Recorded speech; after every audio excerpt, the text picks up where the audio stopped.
Hello, my name is Trần Ngọc Thánh. Today I will present about automating tasks and shell scripting. So our table of contents have 5 main parts. The first one is introduction, the second one is scheduling tasks, the third one is basic shell control, and the final part is about code demo and conclusion. So let's move to the first part is introduction. So what is shell? A shell is a program that user employ to type commands. It interpreter that supplies both a command language that a program scripting language that can control what the operating system does. Shell scripting is a powerful tool for automating repetitively tasks and enhancing productivity. It involves writing script using a shell language, for example like Bash or PowerShell, to execute commands sequentially, serially, and conditionally. These are 5 main types of shell. The first one is Amquist shell, or you can call it Ash. The second one is Batch. The third one is Dash. The third one is Corn shell.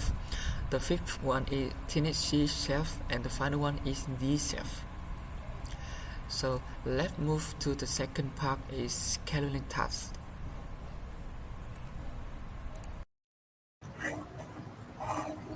My name is Nguyễn Văn Gia Hoàng. I will introduce you about the scheduling tasks. First, using add and batch to schedule tasks for later. With add command, it requires installation, package name add. Users can specify when to run a task using simple syntax and enter commands to execute until pressing Ctrl D. The add command support flexible time formats. Commands schedule week add run sequentially, allowing later commands to rely on the result for earlier ones. Users can also use the app parameter to read command from a file. User can list schedule job week ATQ and delete a job using ATRM week each ID. With batch command, similar to add, but runs tasks when the system is idle. Using fewer resources, it schedules tasks with the higher niceness, a lower priority, making it suitable for managing system load. 205 add.allow and add.deny manage access to add and batch. By default, everyone has access, but access can be restricted by adding usernames to this file. Next, using cron to run job repeatedly. Cron is a daemon that allows users to schedule tasks to run regularly. Similar to the add command, it uses a permission system with cron.allow and cron.deny files to control which users are allowed to create jobs.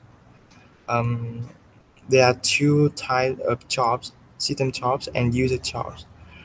System jobs can only be edited by root and are defined in the etc cron tab file. Users with permission can create their own job through the cron tab e command. User cron tab files are stored in var spoon cron, and user can manage their job with commands like cron tab l to delete job and cron tab r to delete all jobs. That's all my part.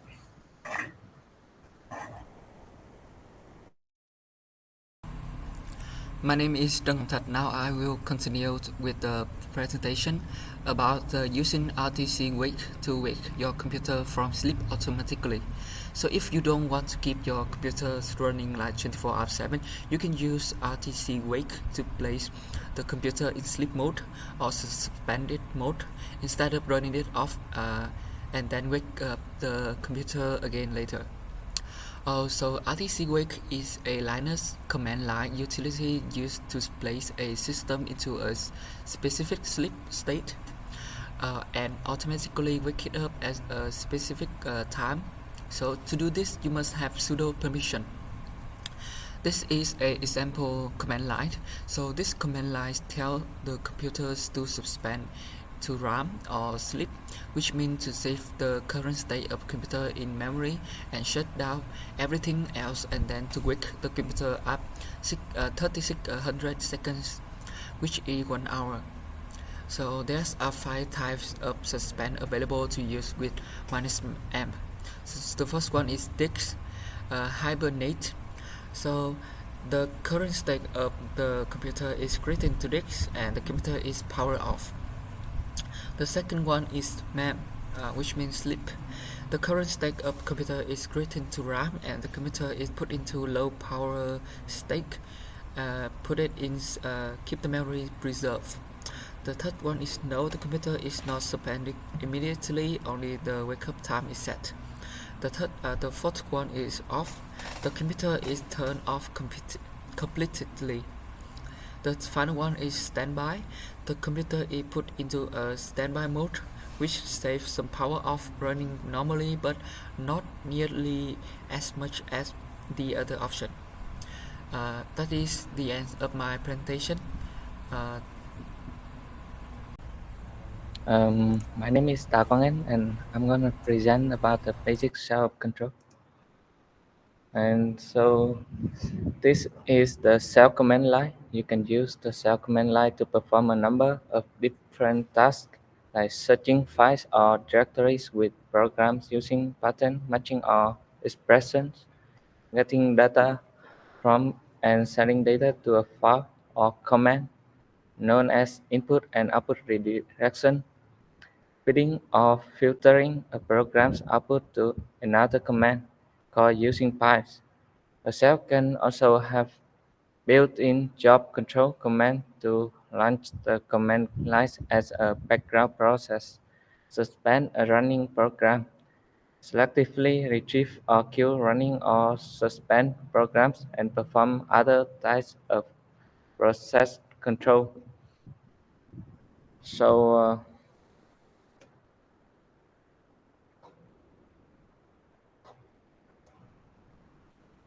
wait, what? You can run multiple command or single command lines by using a semicolon to separate command. Like in this example, you can uh, in this example display the output of the w3 and df command, and you can extend long shell command line inside shell script or add the command line by using the backslash character. Mm. In this example, this is a long command line and so that multiple commands may be strung out. The next is cell pattern matching support. The cell's pattern strings can be simple or complex, but even using a small subset of the available character in simple wildcards can yield constructive results at the command line. Like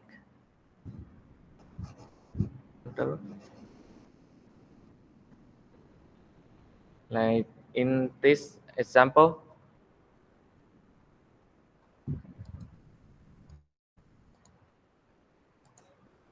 the this character will this command will match any character.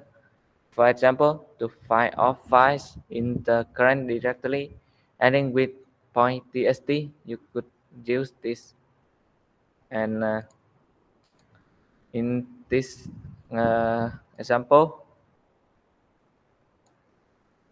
you can this character match a single character. In this example, to find all files in the current directory ending with the extension .d question mark c, where the question mark could be 0 to 9, A to Z, or A to Z. You could use the following.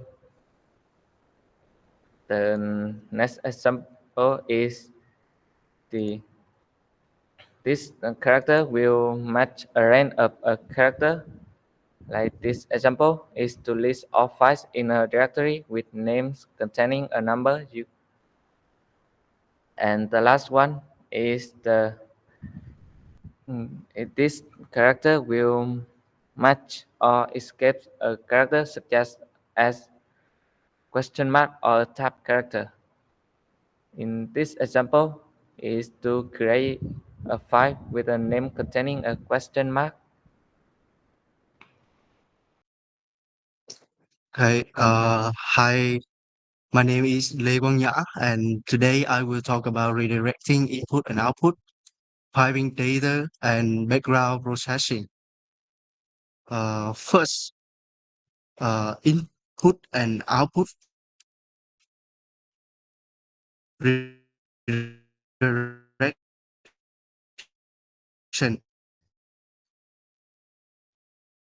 in the command line override and append data to files.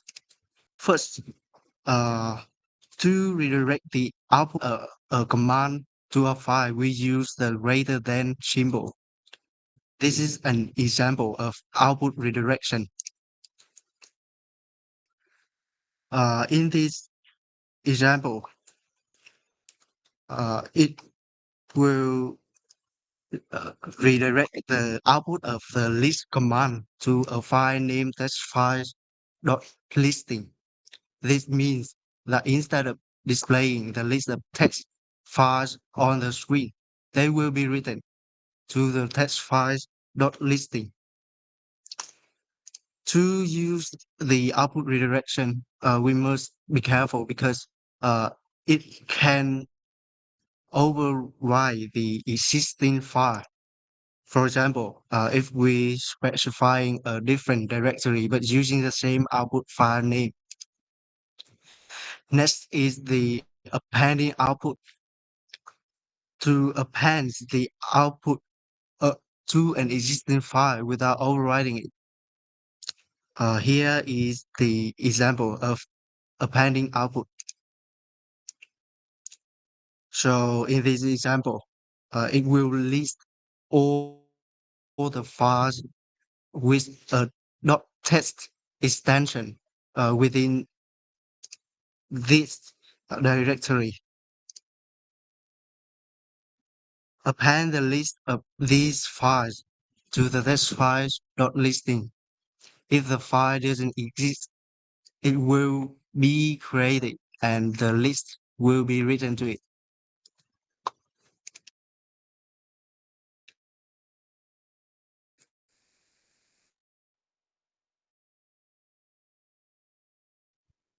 Input to feed data into a command.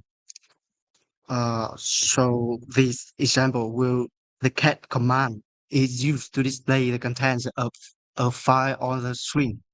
Since the input is redirected from text files.listing, cat will display the list of text files that were saved in that file. The here document, this is the double less than symbol. This is used to specify the end of input on the shell command line, allows input multiple lines directly into a command until a defined delimiter is encountered. In this example, the done syntax is known as a here doc.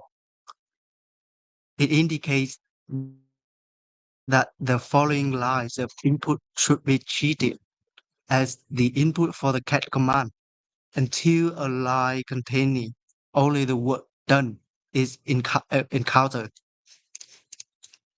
Next is the piping data. Piping data is used to connect multiple commands together, where the output of one command becomes the input of the next. This is done using the pipe operator.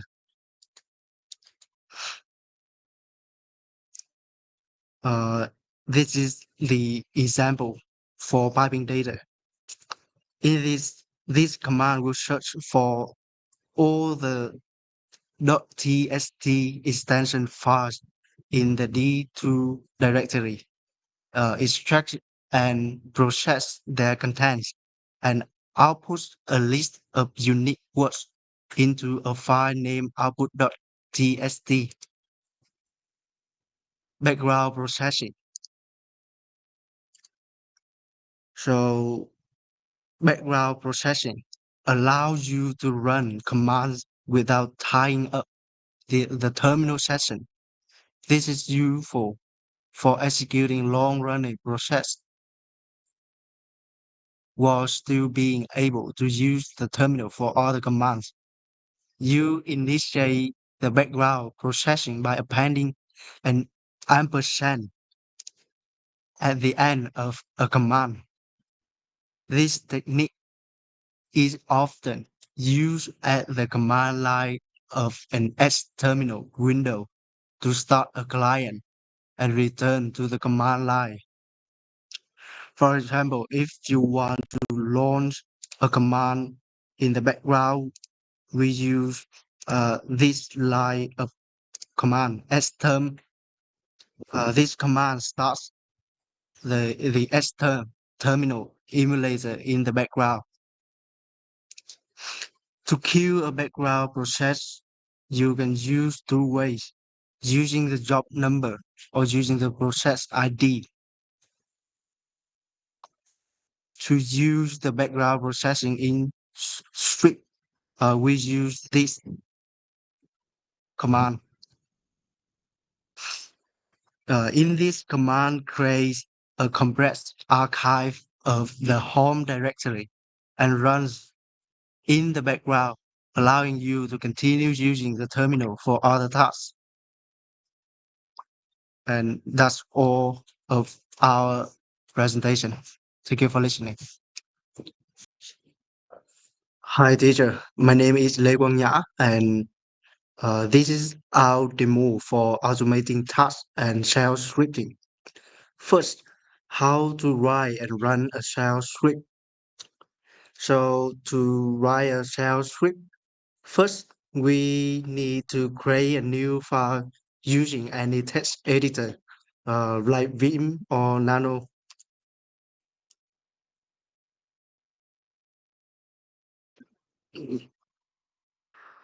After enter the text editor, we write our shell commands in the script.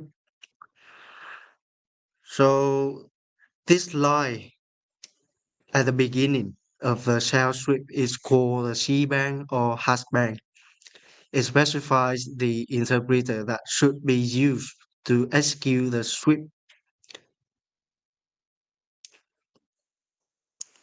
Next, in the script, to assign a new value to a variable, uh, the variable are assigned directly without space around the equal operator. And we can use the read command to assign user input to a variable. We can assign the output of a command to a variable using command substitution with the backstick. This is the example.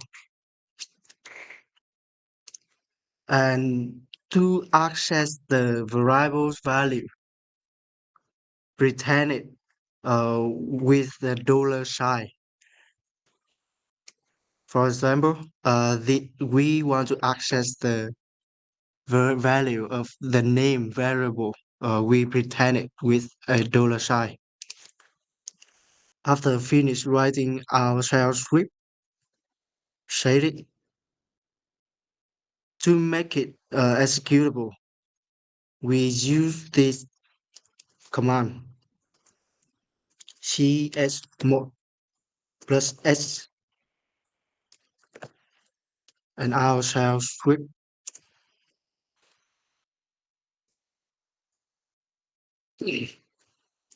And now we want to run the script by using this command dot slash and the name of our script.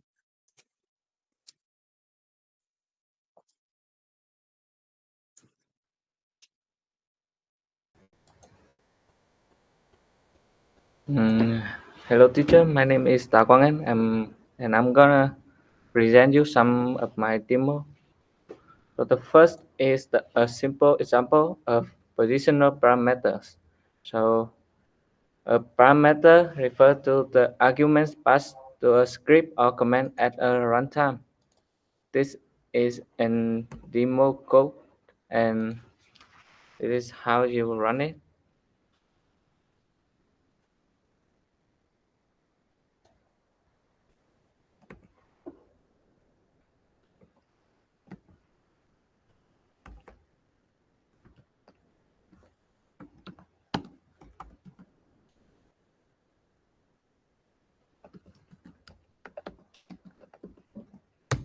And it's gonna print out this line in the code.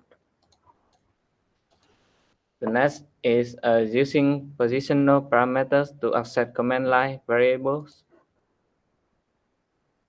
The code of this demo is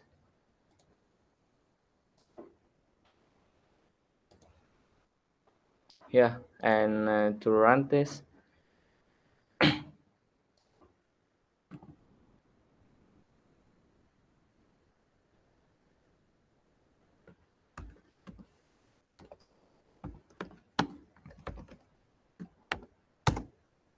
and it's gonna print out the name and the age that I have declared here. And the next demo is automating tasks using a script.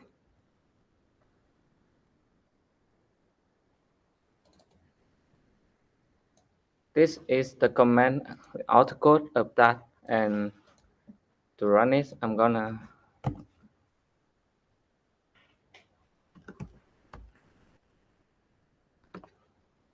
first I'm gonna in the command is to create a directory. I'm gonna name it ABC, and it's gonna create some file in this directory. So I'm gonna name it is a.txt and b.txt and c.txt, and this command will create the directory and other file. The next demo is building variables.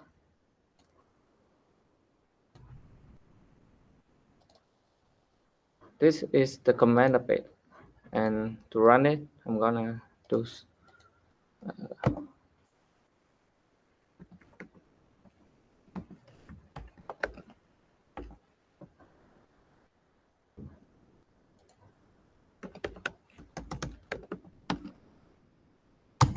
this is it's gonna print out this line. The next demo is special characters.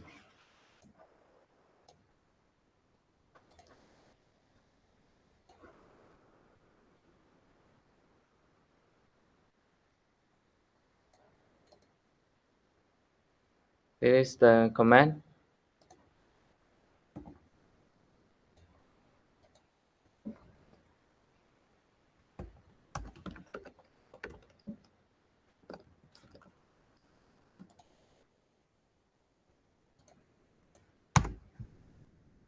And this gonna print out this, and there is some of the special character to do something else, and it's gonna print out here. And the final is comparison of expression in PDKSS and bash. This is the code of it, and to run it, I'm gonna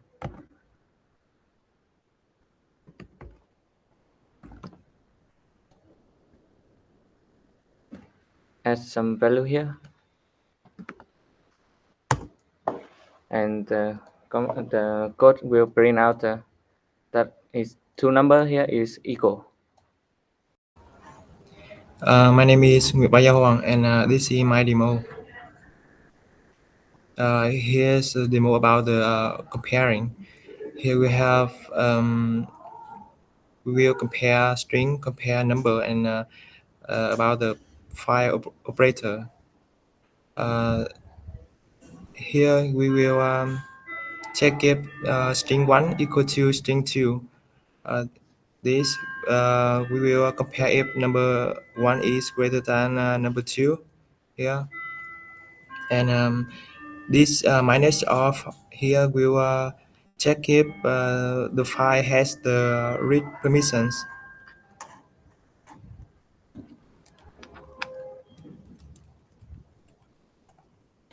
And this is the result. Next, the demo about the for statement. Here we will create a backup of each file. First, we will check if backup folder does not exist and create it. Use for command to iterate through all files in the current directory. Ignore the backup directory to avoid copying itself. Copy each file to the backup folder. And the final check if cp command failed. We'll print it out.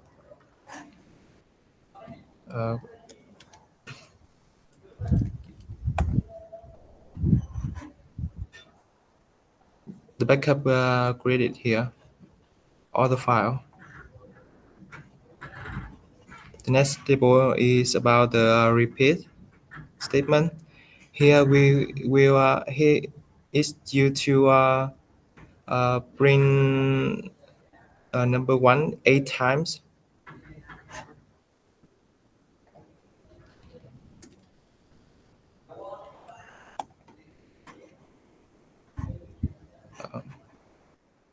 The next demo is about the select statement.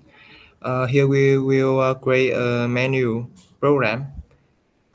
It will continue when you choose continue until you choose finish. It will close the menu program.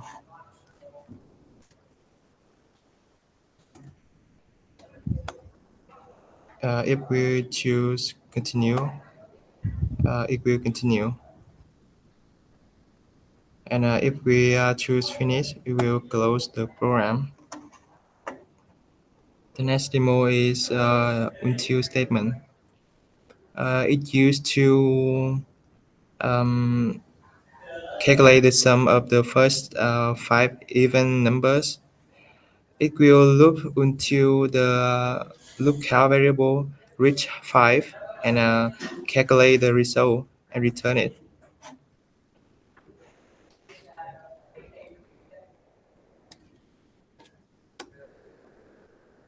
Yeah, the result is 30, 30. The while statement, similar to until statement, it will calculate the sum of the first 5 even numbers until the lookup reach to 5.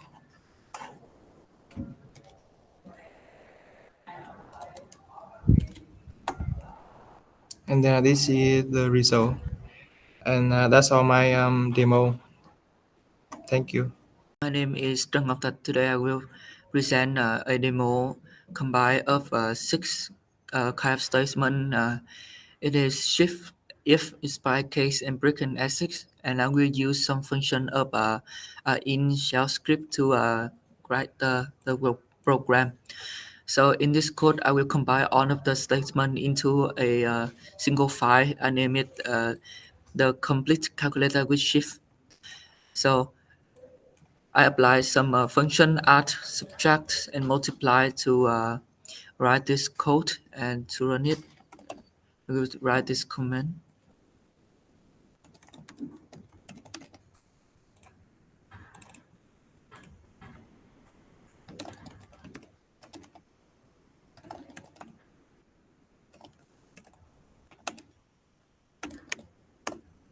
So when I run the code, it will ask me, welcome to the comprehension calculator, and it will ask me to enter some name with a separated by space.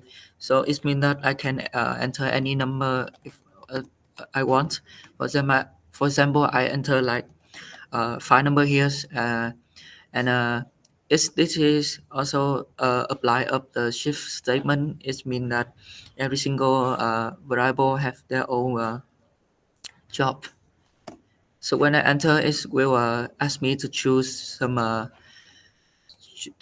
number to make an action. For example, like 1 is additional, the 2 is the subtraction, and the third one is multiplication, and the fourth one is division. So this is uh, the the the function example and the spy statement of the code. And the fifth and the fifth one is the axis one is the brick, and the axis example. For example, if I choose 1, it will give me the sum of the number is 23, and it will ask me, do you want to perform another calculation? If I said no, it will break the program and I will stop the code. And if I say yes, it will continue and ask me for another kind of number, for example, 1, 2, 3. And if I say 2 here, it will give me a number. And if I say no, the it will break the program. So that is all of my demo. Thank you for listening.